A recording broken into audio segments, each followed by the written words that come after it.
Jonathan Taylor has been down this road before. And so talking to Jonathan about kind of the adjustments necessary with Joe Flacco being the quarterback instead of Anthony Richardson, really kind of interesting. Here's Jonathan Taylor.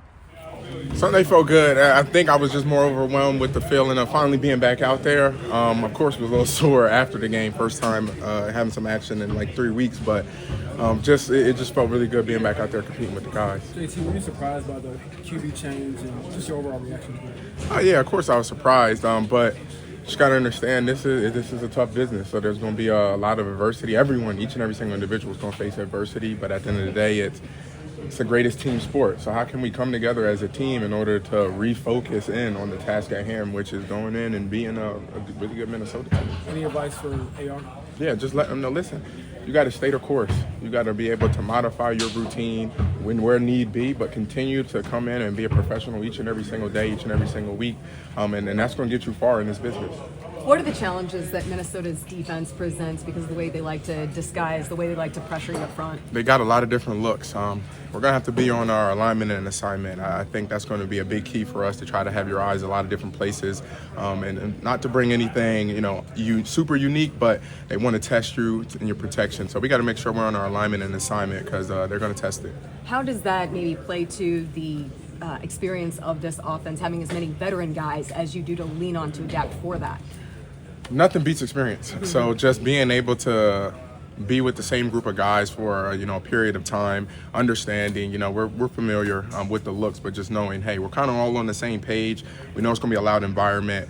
Probably really going to be hard to hear. So just being able to have that experience and those reps together is going to really help us with our communication. This marks the second half of the season, kind of kicking things off. Everything is still in front of you. How much do you guys have to take advantage of the opportunity you have at hand on Sunday night? You must take advantage of it. There's no better opportunity. You got a Sunday night primetime game, only game on in town. I mean, what better opportunity do you have to start the second half of the season than that? Do you get a little bit more juice for Sunday nights? You always do. I mean, that's what you watch growing up, Sunday, Monday night football, coming on the TV, guys saying their school. So it definitely is something special. JC, how do you stay confident in the direction of the team when at the most important position it keeps changing year to year? You just got to know that there's a lot of other pieces. That is a big piece, but there's a lot of other pieces. And I think one of our biggest thing is that we've all, like Laura just mentioned, we have all been together for some time. So being able to have that continuity going into a tough environment is going to be critical for us. How does the run game change without Anthony next year? Number one, me and the offensive line and the rest of the running backs, we got to make sure we're on our P's and Q's. Running backs got to make sure we're doing a good job bringing these defenders to blocks. And we already know the offensive line is going to fight, claw, stretch, and strain every single play to make sure that they're on our guys. So we just got to make sure we're all on the same page so that we can start creasing these runs and being efficient. Do you lose that threat without his legs next year?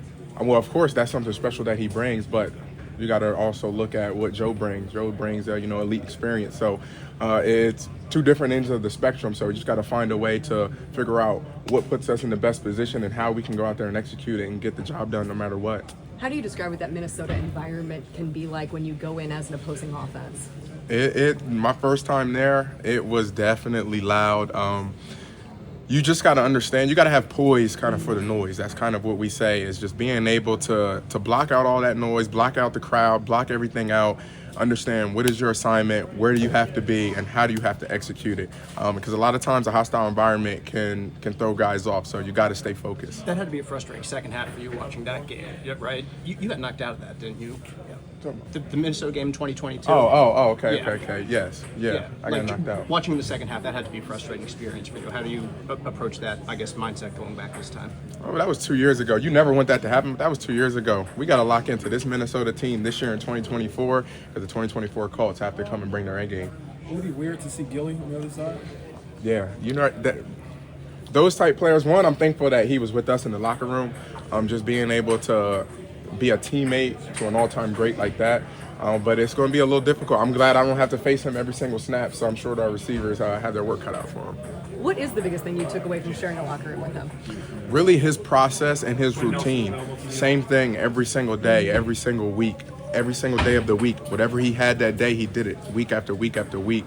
And, just kind of talking to me and saying, this is what it's like to be a true professional, is you have to don't deviate from your routine, because that's what's going to have you have longevity in the league, but also stay productive in the league.